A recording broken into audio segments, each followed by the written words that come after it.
신약 성경 379쪽에 있는 베드로전서 2장 9절.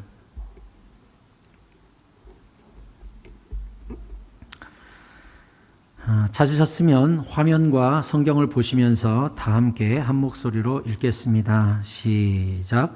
그러나 너희는 택하신 족속이요 왕 같은 제사장들이요 거룩한 나라요 그의 소유가 된 백성이니 이는 너희를 어두운 데서 불러내어 그의 기이한 빛에 들어가게 하신 이의 아름다운 덕을 선포하게 하려 하심이라. 아멘. 할렐루야. 오늘도 주님께서 우리를 만나주시고 큰 은혜 베풀어 주실 줄 믿습니다. 옆 사람과 인사하실까요? 잘 오셨습니다. 은혜 많이 받고 가세요. 고맙습니다.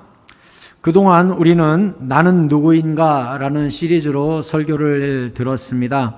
성도와 교회에 네 가지 특권이 있었죠. 우리는 택하신 족속, 왕같은 제사장, 거룩한 나라, 그의 소유가 된 백성이라는 엄청난 특권과 축복을 주님께로부터 받았습니다. 그러면 우리 여호와 하나님께서 우리를 택하신 족속으로, 왕같은 제사장으로, 거룩한 나라로, 그의 소유가 된 백성으로 부르신 이렇게 엄청난 특권과 은혜를 많고 많은 세대들과 많고 많은 민족들과 많고 많은 백성과 인구들 가운데 우리에게, 하필 나에게 이 은혜를 베풀어 주신 이유가 있을 거 아닙니까? 그 이유가 무엇인가요? 오늘 이렇게 이야기하고 있어요. 이는, 이렇게 네 가지 축복을 주신 이유는 너희를 어두운 데서 불러내어 그의 기이한 빛에 들어가게 하신 이의 아름다운 덕을 선포하게 하려 하심이라 그랬어요. 이렇게 놀라운 일을 행하신 여호와 하나님을 드러내고 선포하라고 이 놀라운 특권을 우리에게 주셨대요. 그래서 일단 먼저는 우리는 원래 어두운 데 있었는데 우리를 기이한 빛에 들어가게 하셨다 그랬잖아요. 예수 믿기 전에 우리는 어두움의 사람이에요. 이 어둠은 무엇을 이야기하는 겁니까? 바로 죄의 사람, 쾌락의 사람, 땅의 사람, 세상의 사람, 지옥의 사람이었다는 거예요. 어두운 데 있었다는 거예요. 그런데 예수 그리스도께서 이 땅에 오심으로 우리에게 빛을 비추시고 어두움으로부터 우리를 꺼내셨죠. 지옥으로부터 꺼내시고 죽음으로부터 부활로 우리를 꺼내주셨죠. 요한복음 12장 46절이 이렇게 말합니다. 예수님이 이렇게 말씀하셨어요. 나는 빛으로 세상에 왔나니 물은 나를 믿는 자로 어둠에 거하지 않게 하려 함이로라. 아멘. 예수님이 이 땅에 무엇으로 오셨다고요? 빛으로 오셨다고요. 그래서 우리가 더 이상 어두움에 거하지 않도록 빛으로 옮기시기 위해, 꺼내주시기 위해 우리에게 오셨대요. 그런데 어리석은 세상 사람들과 죄악의 사람은 이 빛을 깨닫지 못해요. 요한복음 1장 5절이 뭐라 그랬냐? 빛이 어둠에 비추되 어둠이 깨닫지 못하더라.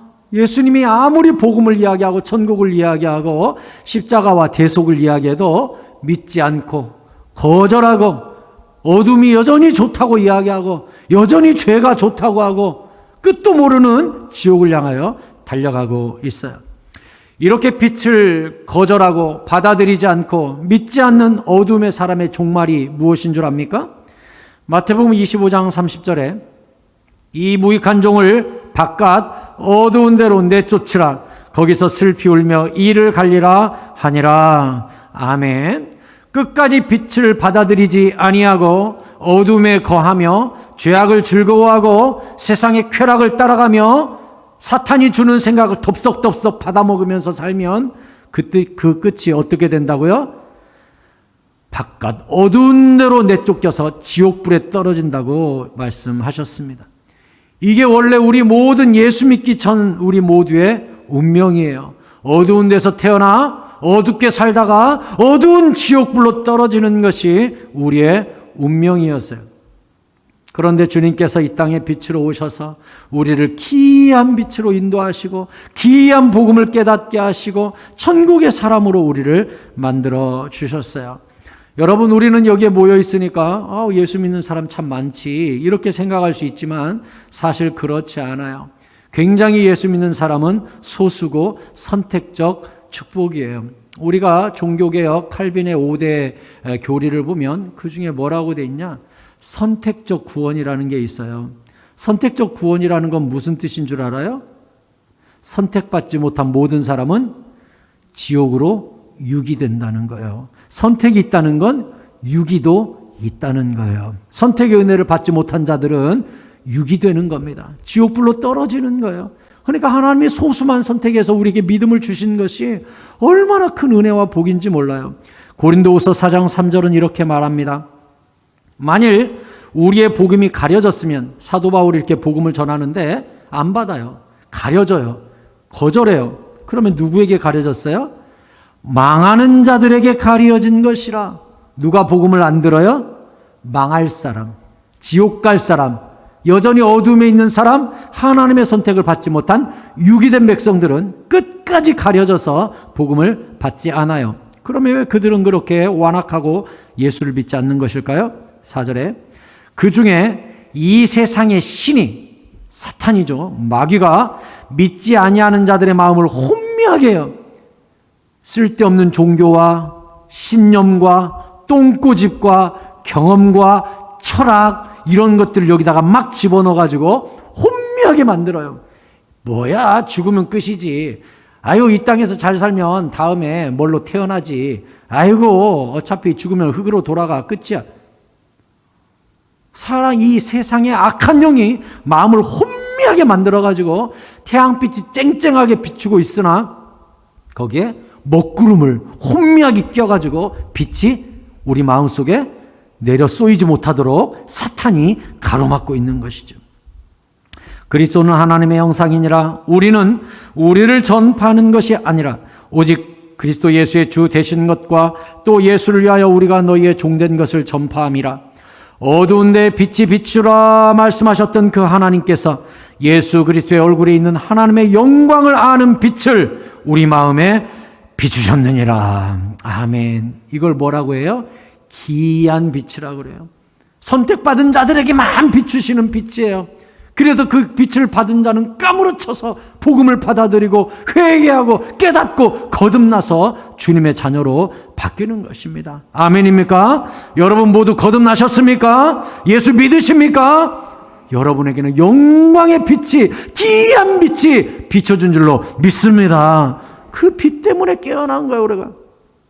그래서 에베소서 5장 8절에 너희가 전에는 어둠이더니 이제는 주 안에서 빛이라. 아멘.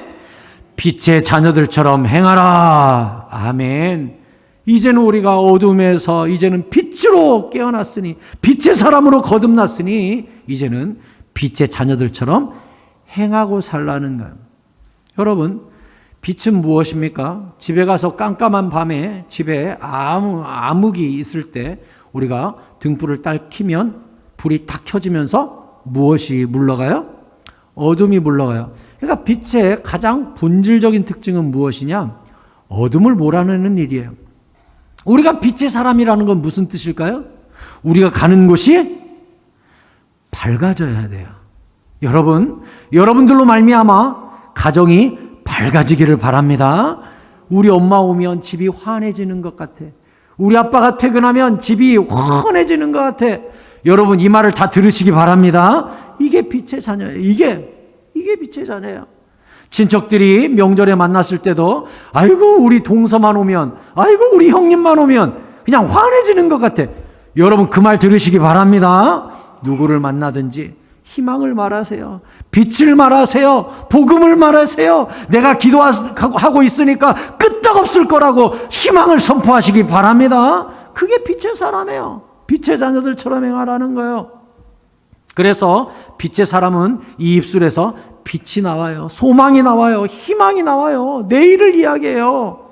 주님이 뭐라 그랬어요? 오늘 본문에 아름다운 덕을 선포하게 하려면 입에서요 아름다운 언어와 아름다운 내일과 아름다운 천국과 아름다운 교회와 아름다운 스토리들이 우리 입에서 선포되게 된다는 거예요. 할렐루야. 다윗처럼 주여 내 입에 파수꾼을 세우사 아름다운 복음이 내 입에서 선포되게 하여 주옵소서. 우리 기도 제목이 될 수 있기를 바랍니다. 선포란 무엇입니까? 여기서 마이크 끄면 선포가 안 되죠. 마이크가 있기 때문에 저의 목소리가, 설교가 여러분에게 선포되는 것이죠. 선포란 무엇입니까? 내 입술을 열어서 선언하고 증언하고 자랑하는 것을 선포한다고 하는 거예요. 여러분, 흔히 우리가 간접전도라 그래서 목사님 회사 생활 착하고 정직하고 성실하게 하면 복음이 전파되지 않을까요? 여러분, 불교 신자도요, 착하고 성실하고 정직하게 회사 생활합니다. 이단 다니는 사람도 착하고 성실하고 진실하게 회사 생활 얼마든지 할 수 있습니다. 그것으로 복음 전파되는 게 아니에요. 물론 착하게 살아야 되죠. 왜? 악한 사람의 복음 전파하면 우습게 여길 테니까. 물론 착하게 살아야 돼요. 하지만 진짜 복음은 언제 전달이 되는 것이냐면 선포할 때 전달되는 거예요. 우리가 선포하기가 사실은 쉽지 않죠. 머뭇거리게 되죠. 자랑하기가 어려워요. 그래서 주님이 어떻게 하셨냐? 교회와 성도들에게 성령을 부어주신 거예요. 내가 한마디를 해도 여기에 성령의 능력이 실릴 수 있도록 성령의 능력을 부어주신 거예요. 그래서 사도행전 1장 8절이 우리에게 말합니다. 같이 읽을까요? 시작. 오직 성령이 너희에게 임하시면 너희가 권능을 받고 예루살렘과 온 유대와 사마리아와 땅끝까지 이르러 내 증인이 되리라 하시니라. 아멘. 성령 받으면요, 증인이 돼요. 두려워하지 않아요. 입술을 열어서 막 예수님을 선포해요. 예수 믿어야 된다고, 십자가가 답이라고, 교회 가야 된다고, 예배 드려야 된다고 막 증언을 하는 거예요. 증언을. 증인이 누구예요? 증거를 가진 사람이에요. 증언을 하는 사람을 증인이라고 해요. 우리가 침묵하면, 증인이 침묵하면, 증인 현장에서 봤습니까? 안 봤습니까? 끝까지 침묵하면 방조죄죠. 봤으니까 못 봤습니까? 못 봤는데요. 위증죄죠. 우리가 복음을 잘못 전하면 위증죄요, 침묵하면 방조죄가 되는 것입니다. 증인은 정확히 보고 들은 것을 사실 그대로 선포하고 증언을 해야 그 사람을 증인이라고 합니다. 근데 우리는 세상에 나가서 불편해질까 봐 예수 이야기하기 불편해하고, 관계가 좀 이상해질까 봐 예수 이야기 안 하고, 밥 먹을 때도 씻기도 안 하고. 누가복음 12장 8절에 보면 예수님이 말씀하셨어요. 내가 또한 너희에게 말하노니 누구든지 사람 앞에서 나를 시인하면 인자도 하나님의 사자들 앞에서 그를 시인할 것이요, 사람 앞에서 나를 부인하는 자는 하나님의 사자들 앞에서 부인을 당하리라. 네가 세상에 나가서 예수 안 믿는 척했냐? 나도 심판날 너를 모르는 척할 것이다. 네가 세상에 나가서 나를 자랑스러워했느냐? 그러면 나도 심판날 너를 자랑스러워할 것이다. 마가복음 8장 38절은 또 이렇게 말합니다. 누구든지 이 음란하고 죄 많은 세대에서 나와 내 말을 부끄러워하면, 예수님과 복음을 부끄러워하면 인자도 아버지의 영광으로 거룩한 천사들과 함께 올 때, 재림해 가지고 심판주로 오실 때, 우리가 죽어서 예수님 만날 때 그 사람을 부끄러워하리라 하셨어요. 사랑하는 성도 여러분, 사도 바울과 같이 십자가와 복음을 자랑하시기 바랍니다. 갈라디아서 6장 14절에서 사도 바울은 말하기를, 그러나 내게는 우리 주 예수 그리스도의 십자가 외에 결코 자랑할 것이 없으니 그리스도로 말미암아 세상이 나를 대하여 십자가에 못 박히고 내가 또한 세상을 대하여 그러하니라. 아멘. 언니 나 옷 샀어. 이번에 세일한다고 하길래 신발 샀어. 언니 나 이사 갔어. 언니 나 오늘 머리 했다. 언니 어디 가서 밥 먹어봐. 진짜 싸고 맛있어. 어디 시장 가봐. 아우 나물이 싸. 아우 거기 가봐. 과일이 엄청 싱싱해. 그런 건 자랑하면서 내가 교회 다니는 교회가 얼마나 놀라운 줄 알아? 영혼이 거듭나 새로워져, 기도가 응답돼, 전국문이 거기에 있어. 언니 교회 다녀야 돼. 이 소리는 부끄러워하고 자랑하지도 않고 숨기고 나중에 기회 되면 말하지. 맛집은 쉽게 이야기하고 훨씬 더 귀한 교회와 복음은 이야기하지 않으니 우리는 혹시 위증죄와 방조죄를 저지르고 있는 증인들은 아닙니까, 여러분? 명절날 사람들 만나서 만난 거 먹고 이런저런 소식 전하고 듣고 웃고 즐겼지만 정작 복음은 전하지 못하는 위증죄를 혹시 우리는 짓지 않았습니까? 가장 귀한 선물 복음을 갖고 가야 되지 않습니까? 여러분, 전도는 쉽지 않아요. 하지만 해야 돼요. 전도를 거꾸로 하면 뭐죠? 도전이에요. 도전하지 않으면 절대 복음은 전파되지 않습니다. 로마서 10장 14절이 무엇이라고 했냐? 그런즉 그들이 믿지 아니하는 일을 어찌 부르리요? 듣지도 못한 일을 어찌 믿으리요? 전파하는 자가 없이 어찌 들으리요? 아니, 듣지도 못한 하나님을 누가 찾고 듣지도 못한 복음을 누가 믿고 듣지도 못한 교회를 누가 갑니까? 십자가를 이야기하고 복음을 이야기하고 천국을 이야기하고 지옥도 이야기하고 예수의 부활도 이야기하고 새사랑교회도 이야기해야 그 사람이 듣고 때가 되면 알고 그래야 믿음이 생기는 것 아니냐, 이렇게 이야기했어요. 15절은 보내심을 받지 아니하였으면 어찌 전파하리요? 기록된 바 아름답도다 좋은 소식을 전하는 자들의 발이여함과 같으니라. 아멘. 희한하죠? 저 같으면 이렇게 썼을 것 같아요. 아름답도다 좋은 소식을 전하는 자들의 입이여. 그 말이 더 실질적이지 않습니까? 왜? 복음은 입으로 전하니까. 그러니까 여기에서 복되도다 아름답도다 좋은 소식을 전하는 자들의 입이여라고 해야 맞지 않아요? 그렇잖아요. 근데 성경은 발이여라고 그랬어요. 왜요? 복음은 움직여야 전해지니까. 도전해야 전해지니까. 발로 움직여야 되니까. 그래서 전신갑주에서도 희한하게 평안의 복음의 신을 신고 이렇게 돼 있어요. 복음은 발로 연결돼 있어요. 왜? 복음은 땅끝까지 내가 움직여야. 전도는 그래서 동사예요. 내가 움직이지 않으면 그대로 있어요. 복음 내가 짊어지고 움직여야 돼요.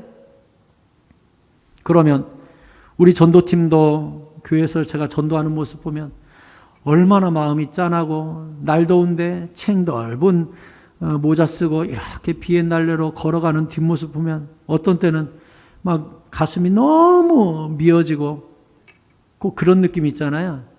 자식 군대 보내는 부모 마음, 그런 마음이 저에게 있어요. 그 뒷모습을 보면 가슴이 아주 미어져요. 전쟁터에 보내는 것 같아요. 여러분, 저한테 이런 말 할 수 있어요? 아, 목사님 복음을 전해줘가지고 뭔가 믿는 사람이 있거나 교회를 나오거나 뭐가 열매가 있으면 신이 날 텐데 제가 몇 년을 전도해도 한 명 결실한 적이 없고 한 명 교회 온 적도 없고 전도지만 뿌리고 전도 물건만 나가지 성과가 하나도 없는데 제가 무슨 재미로 전도를 하겠어요? 무슨 재미로 전도지를 들고 나가겠어요? 이런 말 여러분이 할 수 있겠어요?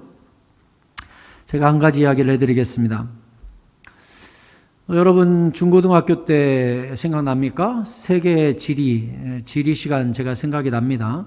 전 세계에서 가장 긴 나라가 남북으로 가장 긴 나라가 어떤 나라래요? 칠레요, 칠레. 이게 이 남아메리카, 북아메리카 그쪽에 길게 태평양 쪽으로 길게 있죠. 나라가 길다 보니까 사계절이 다 있대요. 너무나 기니까. 근데 이 긴 나라가 해변을 끼고 있잖아요. 그리고 이 옆으로는 안데스 산맥입니까? 그 산맥이 쭉 끼어 있죠. 그 산맥이. 그러다 보니까 내륙으로부터 산맥을 넘어서 바람이 내려오면서 건조한 바람이 내려와요. 그러니까 바다 쪽으로 이걸 퇴연상이라고 하는데 내륙에서 부는 바람이 산맥을 넘어서 밑으로 몰아치면 굉장히 그 땅이 건조해져 버립니다. 우리나라도 이 현상이 동해에 있어요. 이 태백산맥을 넘어가는 바람이 동해를 건조하게 만드는 기후가 있단 말이죠.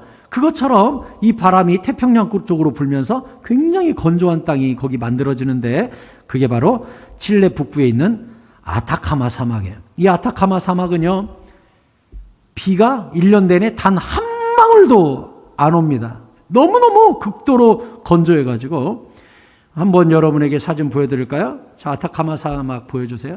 저게 이제 아타카마 사막이에요. 1년 동안 비 한 방울이 안 와요. 또 다른 사진. 네, 저게 아타카마 사막입니다. 너무 건조해가지고 그냥 모래가 아플 정도로 1년 내내. 그런데 여기에도 아주 가끔 비가 오는데 2015년에 18년 만에 딱 하루 비가 왔대요. 이 아타카마 사막에 18년 만에 딱 하루, 그것도 하루 종일 온 것도 아니라 10시간 조금 안 되게 딱 하루 비가 왔대요. 딱 하루. 2015년에 딱 하루 비가 오고 나서 어떻게 됐나 보실래요? 저게 아타카마 사막이에요. 하루 비 왔어요. 그런데 사막이 완전 꽃동산으로 바뀐 겁니다. 또, 저희가 아타카마 사막인데 완전 2015년에 꽃밭이 됐어요. 또 보세요. 와, 무슨 핑크뮬리 같이 그냥 온 땅이 핑크색으로 쫙. 와, 저게 사막이라니 이해가 돼요? 딱 하루 만에.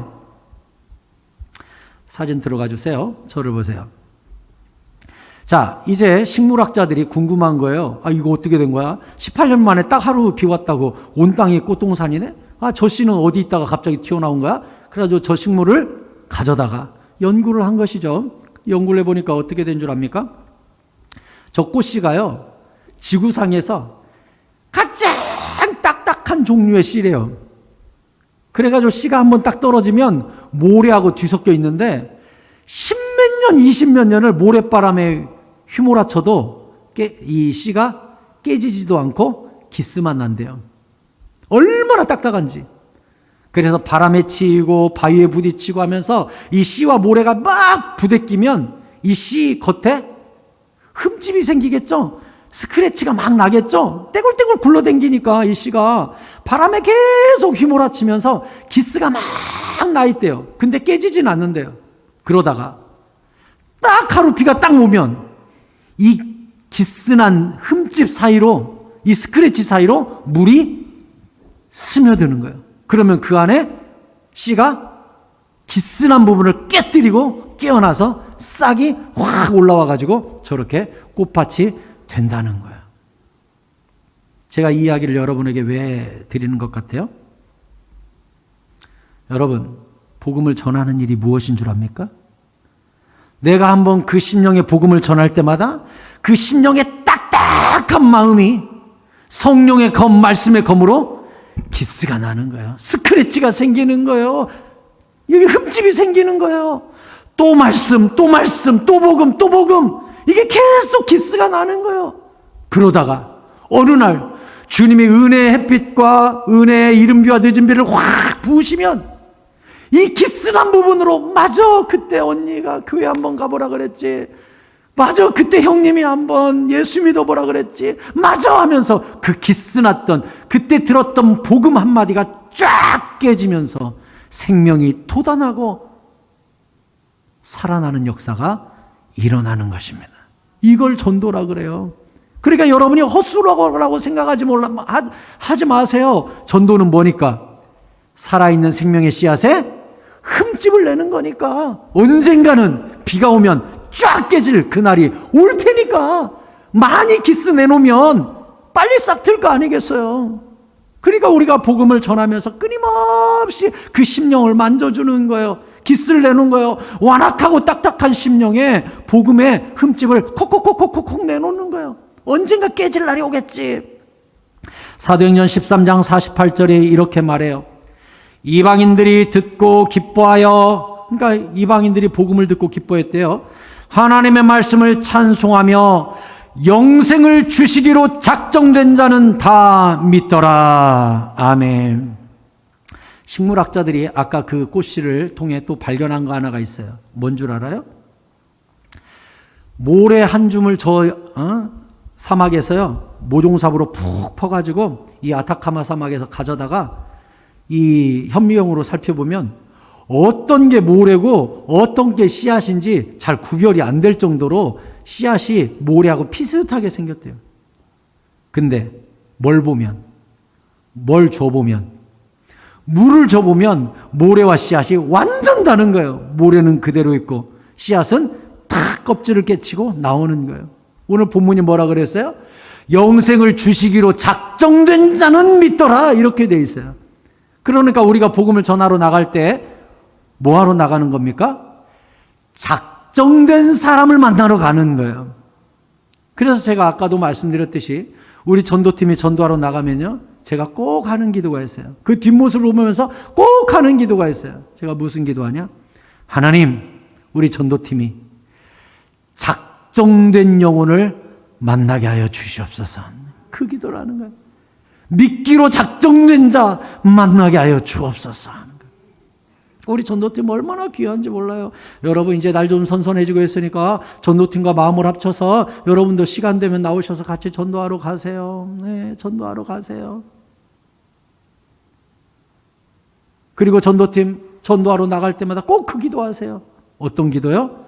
주님, 작정된 영혼을 만나게 하여 주시옵소서. 이렇게. 그리고 여러분이 가문의 복음화를 위해서 기도할 때 뭐라고 기도해야 돼요?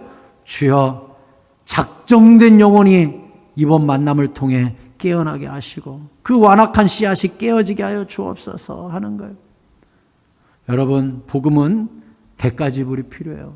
내가 섬기고 밥 사주고 친절하게 대해주고 위로해주고 용서해주고 참아주면서 끊임없이 그 딱딱한 심령에 스크래치를 내줘야 돼요. 내 에너지와 돈과 시간을 투자해야 돼요. 아까 얘기했듯이 전도는 도전이니까 내가 움직여야 되니까 에너지가 들어가죠. 돈이 들어가죠.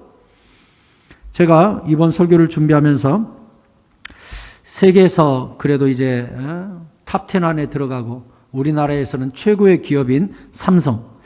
삼성은 1년에 광고비를 얼마나 쓸까 궁금하더라고요. 그래서 삼성의 광고비를 찾아봤습니다. 인터넷 여기저기 들어가가지고 작년에 썼던 2020년도에 삼성이 광고비를 얼마나 썼나 찾아봤습니다. 한번 예측해 볼까요? 여러분, 삼성이 1년에 광고비 얼마 썼을 것 같아요? 휴대폰 광고, 해외 광고, 표지판 광고, 라디오 광고, TV 광고, 인터넷 광고, 엄청난 광고를 했을 거 아니에요? 그러면 삼성 재무제표에서 광고비로 딱 나가 있는 액수가 얼마 정도 될 것 같아요? 1,000억, 1조, 5조, 10조, 15조. 찾아보니까 14조 원을 썼대요. 14조 원을. 세상에. 와, 그 액수를 홍보비로 썼대요. 광고비로. 핸드폰 팔려고. 우리는 진짜 천국을 전하는 천국의 광고 모델로서 우리는 어떤 대가 지불을 해야 되겠습니까? 사회기업도 그렇게 수조 원을 쓰는데 교회는, 복음은, 진짜를 전하고 영혼을 전하는 우리는 당연히 대가 지불을 해야 돼요. 나의 시간과 물질이 들어가야 돼요. 발로 움직여야 돼요. 찾아가야 돼요. 땀을 흘려야 돼요. 내 돈과 시간이 나가야 돼요. 그래야 복음이 전해지는 것이라고요. 이렇게 복음을 전하면 전도자가 받는 축복이 있어요. 어떤 복을 받을 것 같아요? 마태복음 28장 20절입니다. 다 함께 한 목소리 읽어볼까요? 시작. 내가 너희에게 분부한 모든 것을 가르쳐 지키게 하라. 볼지어다 내가 세상 끝날까지 너희와 항상 함께 있으리라 하시니라. 아멘. 복음을 전하러 나가잖아요. 그러면 복음 전도자가 받는 축복이 있어요. 하나님이 함께 가셔요. 예수님이 함께 가셔요. 그래서 제가 두 번째로 전도팀이 전도하러 나갈 때 기도하는 기도 제목이 있습니다. 그게 뭐냐? 주여, 주님이 전도 현장에 성령으로 함께 가셔서 그들 입술을 열어주시고 지혜를 주시고 담대한 믿음을 주시라고 제가 기도를 하는 거예요. 얼마나 중요한지 몰라요, 이게. 여러분, 혹시 여러분 중에 요즘 목사님 제가 신앙의 배터리가 떨어진 것 같아요. 예전 같지가 않아요. 열정이 식은 것 같아요. 뜨겁지가 않아요. 어떻게 하면 됩니까? 그런 마음을 먹은 사람이 혹시 계십니까? 그럼 저는 그분에게 처방해 드릴게요. 낯선 사람에게 또 아는 사람에게 예수를 전파해 보십시오. 복음을 전파해 보십시오. 심령이 살아납니다. 그때 성령님이 막 붙잡아 주시고 지혜 주시고 막 눈물이 글썽글썽해지고 확신을 주시고 내 심령이 깨어나요. 복음을 전하면. 제가 언제 가장 강력해지고 제가 언제 몸이 짜릿짜릿해지는 줄 압니까? 새신자 영접 기도 시킬 때, 새신자 복음 설명할 때, 또 세례 학습 교육 받으러 와가지고 또 문답 받으러 와가지고 제가 복음 설명할 때, 그때 제가 제일 뜨거워집니다. 복음을 이야기할 때는 막 불이 나는 것 같아요. 막 다 없어지는 것 같아요. 막 어쩐 때는 목소리가 떨려요. 왜? 진짜를 이야기하니까 막 심령이 새어나고 성령이 강력하게 붙잡으시고 그때 선포되는 말씀을 성령이 막 책임지시는 것을 제가 그때 느끼는 거예요. 여러분도 벌써 저와 함께 3년을 우리 새사랑교회에서 저의 설교를 들으셨는데 어때요? 제가 언제 가장 여러 번 죽어랍니다 하면서 언제 막 소리를 내는 것 같아요? 네, 십자가와 복음 이야기할 때 여러분에게 여러분 믿으십니까? 인정하십니까? 십자가의 보혈이 여러분을 씻으셨습니다. 영접기도 시킬 때 제가 막 강해지잖아요. 왜? 그때는 성령님이 영혼의 질서가 움직이는 시간이니까 강력하게 막 붙잡으시는 거예요. 그때는 저도 통제가 안 돼요. 복음을 이야기할 때는 막 뜨거워지는 거예요. 여러분도 마찬가지입니다. 내 심령이 식은 것 같다? 전도해 보시기 바랍니다. 뜨거워집니다. 살아나요. 왜? 세상 끝날까지 내가 너희와 항상 함께 있겠다고. 세상 끝날까지 땅끝으로 가는 그 전도자와 주님이 끝까지 함께 해주시겠다고 약속하셨기 때문에 전도자는 약해지지 않아요. 강해집니다. 우리 전도팀 와서 보세요. 눈이 초롱초롱해요. 뜨거워요. 전도 끝나고 여기 와서 얼마나 땀이 뻘뻘 나게요. 온몸이 그냥 물에 적신 듯이 그렇게 전도하고 돌아오거든요. 근데 얼굴을 보면 승리자의 미소가 있어요. 주님이 함께 하셨다. 내가 주의 일을 했다. 내가 주님을 광고하고 왔다. 얼굴이 환한 거예요. 얼마나 감사한지. 말씀을 맺겠습니다. 다니엘서 12장 3절에서 주님은 약속하셨어요. 같이 읽읍시다. 시작. 지혜 있는 자는 궁창의 빛과 같이 빛날 것이요 많은 사람을 옳은 대로 돌아오게 한 자는 별과 같이 영원토록 빛나리라. 아멘. 저는 성경 통독을 이제 많이 했지만 이 성경 구절을 심장에 팍 꽂은 것은 99년도에 신학대학원 들어갔을 때예요. 신학대학원 들어갔을 때 어떤 목사님인지 교수님인지 채플 시간에 앞에 올라오셔가지고 다니엘서 12장 3절을 이 구절을 보여주시면서 다시 보여주세요. 우리 신학생들이 장차 목사님이 될 텐데 지혜 있는 자가 되어서 말씀을 잘 지혜롭게 풀고 전하면 빛과 같이 빛나고 또 설교를 통해 많은 심령을 깨우치고 회개시키고 예수 믿게 하면 하늘에서 영원토록 별과 같이 빛나는 직분을 우리에게 맡겨주셨으니 얼마나 귀한 직분이냐고 이렇게 말씀을 하셔서 제가 채플 시간에 너무나 크게 깨닫고 하나님 나에게 장차 별처럼 빛날 수 있는 이 전도자의 직분, 설교자의 직분, 목사님의 직분을 이 선지자의 직분을 나에게 주셔서 너무나 감사하다고 그때 크게 하나님 앞에 작정하고 기도를 했었어요. 이 성경 구절을 저는 여러분에게 다시 이렇게 말씀드리고 싶어요. 여러분들은 전도자로서 지혜롭게 복음을 이야기하고 전파함으로 말미암아 여러분 주변에 어둠에 속한 자들이 딱딱한 껍질을 깨고 일어나 옳은 대로 돌아오게 만드는 전도자의 역할을 여러분이 한다면 여러분도 동일하게 하늘의 별과 같이 영원토록 빛나는 내세의 영광, 천국의 영광을 여러분에게 허락해 주실 줄 믿습니다. 여러분, 코로나로 말미암아 가득이나 빛광자를 쓰는 광주 땅이 어두워져 가고 침울해져 가고 신뢰가 사라지고 더욱더 캄캄해져 가고 있는 사막으로 바뀌고 있습니다.